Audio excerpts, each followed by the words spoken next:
नमस्कार, न्यूज 18 देख रहे हैं आप और आपके साथ हूं मैं लखवीर सिंह शेखावत। राजस्थान में मतदान संपन्न होने के बाद राजस्थान के सियासी धुरंधर अन्य राज्यों में चुनाव प्रचार कर रहे हैं। राजस्थान के डिप्टी सीएम प्रेमचंद बैरवा ने भी दिल्ली में कमान संभाली हुई है और भारतीय जनता पार्टी के प्रत्याशियों के समर्थन में लगातार वो वोट की अपील दिल्ली में कर रहे हैं। इस वक्त मेरे साथ खास बातचीत के लिए मौजूद है बैरवा साहब। राजस्थान में चुनाव संपन्न होने के बाद दिल्ली में लगातार आप डटे हुए हैं, किस प्रकार की बयार दिल्ली में नजर आ रही है? देखिए, आम लोगों में जहाँ भी जा रहा हूँ, चाहे युवा हो, महिलाएं हो, चाहे अन्य वर्ग के सभी लोग हो, माननीय यशस्वी प्रधानमंत्री नरेंद्र मोदी जी के साथ हैं। और उनका सबका यह कहना है कि 10 साल में जो माननीय नरेंद्र मोदी जी ने जो काम किए हैं और 10 साल में इससे हिंदुस्तान का मान और सम्मान विश्व में बढ़ाया है, उसको चलते आगे जो विकसित भारत का सपना जो माननीय नरेंद्र मोदी जी ने लिया है, उसको विकसित भारत को साकार करने के लिए माननीय नरेंद्र मोदी जी के नेतृत्व में सब माननीय नरेंद्र मोदी जी को तीसरी बार प्रधानमंत्री बनाना चाहते हैं। पिछली बार दिल्ली की 7 सीटें भारतीय जनता पार्टी के पास थी। नजर आता है क्या कि एक बार फिर से सभी 7 सीटों पर कमल खिलेगा? निश्चित रूप से जहां जहां मैं जा रहा हूं, निश्चित रूप से दिल्ली में ही क्या, अन्य सभी प्रदेशों में जो माननीय नरेंद्र मोदी जी का जो आम आवाम हिंदुस्तान के लोगों में जो विश्वास है, वो माननीय नरेंद्र मोदी जी के प्रति है। भारतीय जनता पार्टी जिस रीति और नीति से काम कर रही है और माननीय यशस्वी प्रधानमंत्री जिस तरह से 10 साल के अंदर जो जन कल्याणकारी योजनाएं चलाकर जो हमारे अंतिम छोर पे व्यक्ति खड़ा है, मुख्य धारा से पीछे रह गया, उसको समाज की मुख्य धारा में लाने का जो काम किया है, निश्चित रूप से आम आवाम के और पिछड़े और दलित वर्ग को निश्चित रूप से इसका फायदा मिला है। जो भी माननीय नरेंद्र मोदी जी ने जो काम हाथ में लिया, उसको बिल्कुल पूरा करके दिखाया है। जिस तरह से उन्होंने हमारे गांव गरीब के लिए जिस तरह से सफाई अभियान को लेकर चले और घर घर शौचालय का निर्माण कराया, वहीं से लोगों में ये भावना होगी कि कोई आदमी काम कर सकता है तो इस देश के प्रति और देश के विकास, देश के उत्थान के लिए तो माननीय नरेंद्र मोदी जी कर सकते हैं। क्योंकि जो हमारी पीढ़ियां जिन कामों का इंतजार कर रही थी, हमारे धारा 370, रामलला का मंदिर, 3 तलाक, जो काम कठोर निर्णय लेते हुए जो यशस्वी प्रधानमंत्री जी ने लिया है, निश्चित रूप से हर व्यक्ति के मुंह पे, और जिन 140 करोड़ लोगों को मोदी अपना परिवार मान के चलता है, जिनका है कि वो अपना जीवन इस भारतीय जनता पार्टी ने ही राष्ट्र के निर्माण के लिए राष्ट्र नीति से जो काम कर रहे हैं, निश्चित रूप से ये आम आवाम के दिल में है और माननीय नरेंद्र मोदी जी के नेतृत्व में इस हिंदुस्तान को आगे बढ़ना देखना चाहती है। बैरवा साहब, दिल्ली की 7 सीटों में से 6 पर टिकट बदले गए। टिकट बदलने के पीछे का कारण क्या मानते हैं? क्या उन सांसदों के खिलाफ इंडियन कन्वेंशन थी? और जिस तरीके से 6 सांसदों के टिकट बदले गए, क्या बीजेपी को फायदा मिलेगा क्या? देखिए, भारतीय जनता पार्टी रीति, नीति और संस्कारवान पार्टी है। इसमें किसी भी व्यक्ति को दायित्व देके आगे बढ़ाया जा सकता है या उससे काम लिया जा सकता है।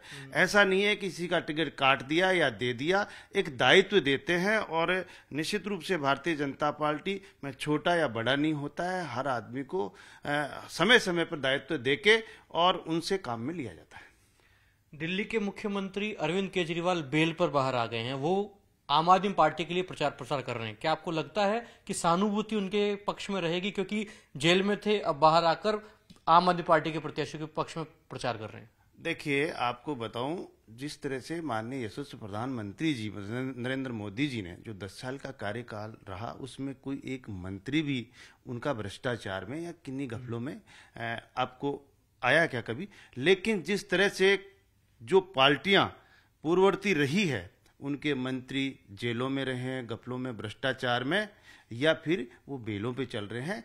यही आप उदाहरण यहाँ का देख लो कि जिनके आका और छोटे आकार, बड़े आका सब भ्रष्टाचार में जेलों में गए हैं। तो आप मान लीजिए कि जिन लोगों के पास विजन नहीं है, जिन लोगों के पास कोई सोच नहीं है देश के प्रति, राष्ट्र निर्माण और राष्ट्र हित के लिए, वो लोग इस चीज को समझ ही नहीं पाते हैं। करते क्या है, केवल और केवल परिवारवाद और वंशवाद में फंस के, और ये अपने इस मूल दायित्व को, जो राष्ट्र निर्माण के दायित्व को भूल जाते हैं। इसलिए ऐसे लोग ज़्यादा दिन तक टिक नहीं पाते हैं। और जो सोच और जो विजन है भारतीय जनता पार्टी का और यशस्वी प्रधानमंत्री का, निश्चित रूप से इसे राष्ट्र को आगे बढ़ते हुए जो विश्व में तीसरी शक्ति के रूप में माननीय यशस्वी प्रधानमंत्री जी देखना चाहता है। जिस तरह से आर्थिक दृष्टि से हमारा भारत 13वें नंबर पे था जब माननीय नरेंद्र मोदी जी ने सत्ता संभाली थी, वो आज 5वें नंबर पे ले आए और उनका सपना 2047 का विकसित भारत का है। निश्चित रूप से वो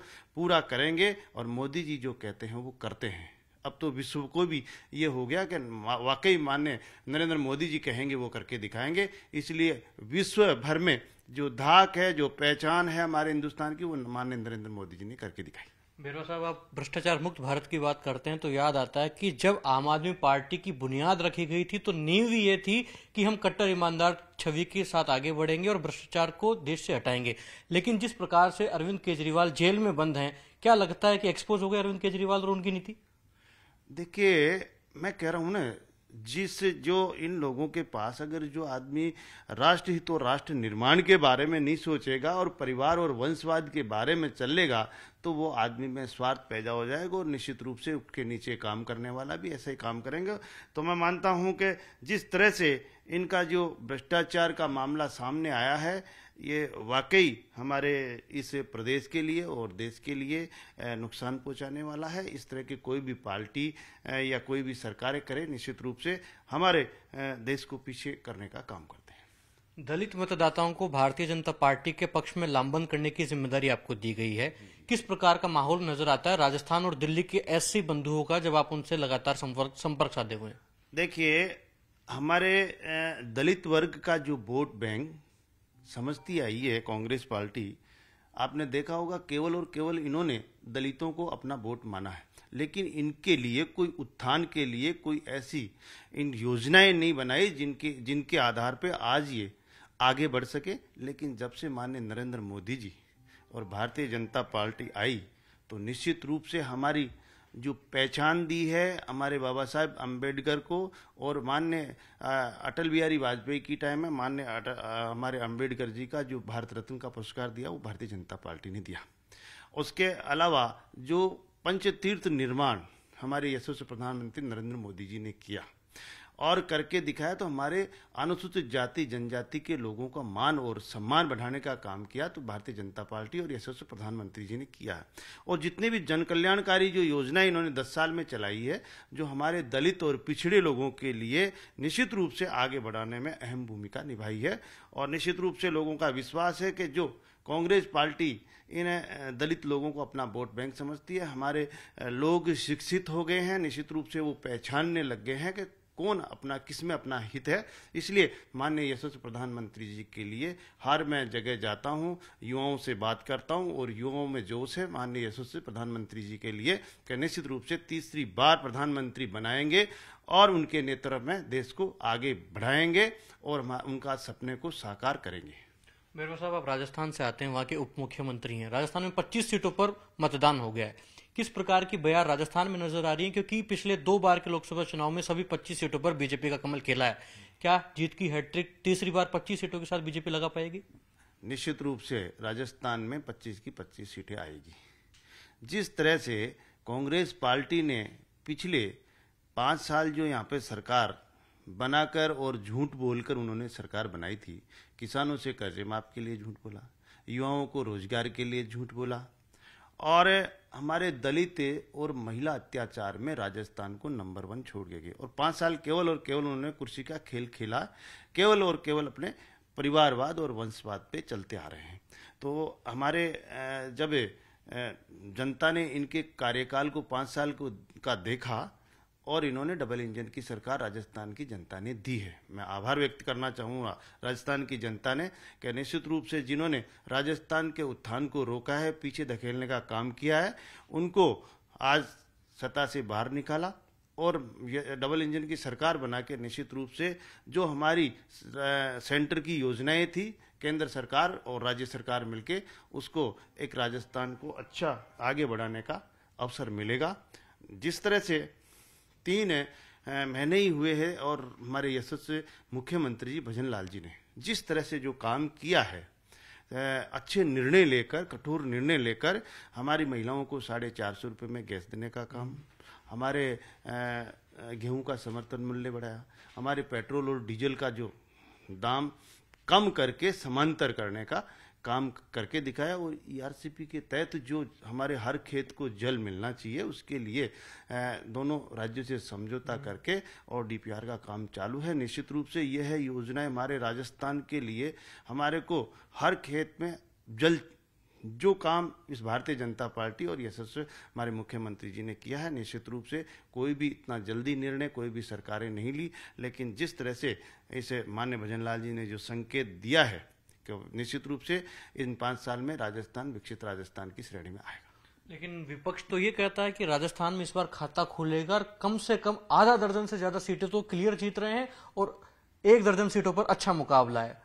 देखिए शेखावत जी, आपको बताऊं, जिस तरह से ये लोग केवल और केवल भ्रम पैदा करते हैं, जनता को गुमराह करने का काम करते आए हैं, क्योंकि इनके पास सोच और विजन तो है नहीं। लेकिन जिस तरह से ये काम करते आए हैं, अशोक गहलोत जी अपने बेटे को चुनाव लड़ाने में मस्त हो रहे हैं, उनको केवल परिवार की चिंता है। निश्चित रूप से जिस तरह से इन्होंने 5 साल में हमारे युवाओं के साथ धोखा किया है, पेपर लीक करके, अपने परिवारवाद में चल के, तो आज हमारे युवा जिनको कितने पीड़ा है, जो पीछे कितने सालों से मेहनत करते हैं और उनके पेपर लीक कर करके उनको और बेरोजगार बनाया। लेकिन हमारे यशस्वी मुख्यमंत्री जी ने एसआईटी का गठन करके 86 लोगों में जेल में डालने का काम किया है। तो इन लोगों के केवल अपने परिवार के बारे में सोचते, अगर इन हमारे युवा बेरोजगारों के लिए सोचते तो आज उनकी ये स्थिति नहीं होती है कि उनको चुनाव लड़ने के लिए प्रत्याशी नहीं है। कई सीटों पे तो उन्होंने समझौता किया अन्य पार्टियों से और कई सीटों पे लड़ना नहीं चाहते थे। तो ये स्थिति आपके सामने दिख रही है, लेकिन फिर भी गुमराह करते हैं, फिर भी नहीं मानते हैं। लेकिन 4 तारीख आने वाली है जून, निश्चित रूप से आपको और हम सबको पता लग जाएगा, जिस तरह के इनके काम थे वैसा रिजल्ट ये जनता देने वाली है। भैरव साहब, कांग्रेस पार्टी के मैनिफेस्टो को किस प्रकार से देखते हैं? क्या आपको भी मुस्लिम लीग की झलक उस मैनिफेस्टो में नजर आई? देखो, मैं आपको बताऊं, इनका जब भी मैनिफेस्टो बनाया है, इन्होंने कभी खरे उतरने की, कभी भी खरे उतर के नहीं दिखाए। और जो भारतीय जनता पार्टी और माननीय यशस्वी प्रधानमंत्री नरेंद्र मोदी जी जो कहते हैं वो करते हैं, और मोदी जी की गारंटी है, गारंटी की गारंटी है। इसलिए इनके कितने मैनिफेस्टो बनाओ, कोई जनता को अविश्वास हो गया है इनके मैनिफेस्टो पे, क्योंकि ये खरे नहीं उतरते और भारतीय जनता पार्टी की रीति नीति और संस्कार और इनके कहे को आम जनता मानती है। वाराणसी में 14 मई को प्रधानमंत्री नरेंद्र मोदी नामांकन दाखिल करने वाले हैं। नामांकन में 12 राज्यों के मुख्यमंत्री और 20 मंत्री शामिल होंगे। क्या इससे प्रधानमंत्री अखंड भारत की तस्वीर दिखाना चाहते हैं, या फिर प्रधानमंत्री की सीट पर भी चुनाव फंसा हुआ है इसलिए वो शक्ति प्रदर्शन कर रहे हैं? माननीय प्रधानमंत्री जी कोई शक्ति प्रदर्शन नहीं करते। वैसे ही माननीय प्रधानमंत्री जी के पास शक्ति 140 करोड़ लोग हैं और वो अपना परिवार मान के चलता है। केवल ये उन लोगों की इच्छा है हार्दिक कि हम माननीय नरेंद्र मोदी जी के इस नामांकन में जाएं, ये भावना है, न कि शक्ति प्रदर्शन कोई हमारे यशस्वी प्रधानमंत्री जी कर रहे हैं। सबकी भावना है, निश्चित रूप से भावना के अनुरूप हमारे यशस्वी प्रधानमंत्री जी के साथ जाने का सब मन रखते हैं। भारतीय जनता पार्टी ने 400 पार का नारा इस चुनाव में दिया है। क्या लगता है कि 400 पार सीटों से भारतीय जनता पार्टी और एनडीए की सरकार बन पाएगी? निश्चित रूप से भारतीय जनता पार्टी 400 पार करेगी और यशस्वी प्रधानमंत्री तीसरी बार प्रधानमंत्री बनेंगे। और जो प्रधानमंत्री जी कहते हैं कि मैंने 10 साल तो ये ट्रेलर है, बाकी तो आगे इन आने वाले समय में जो राष्ट्र निर्माण के लिए और राष्ट्र के लिए बहुत कुछ करना बाकी है, निश्चित रूप से तीसरी बार बनना उनका बहुत जरूरी है।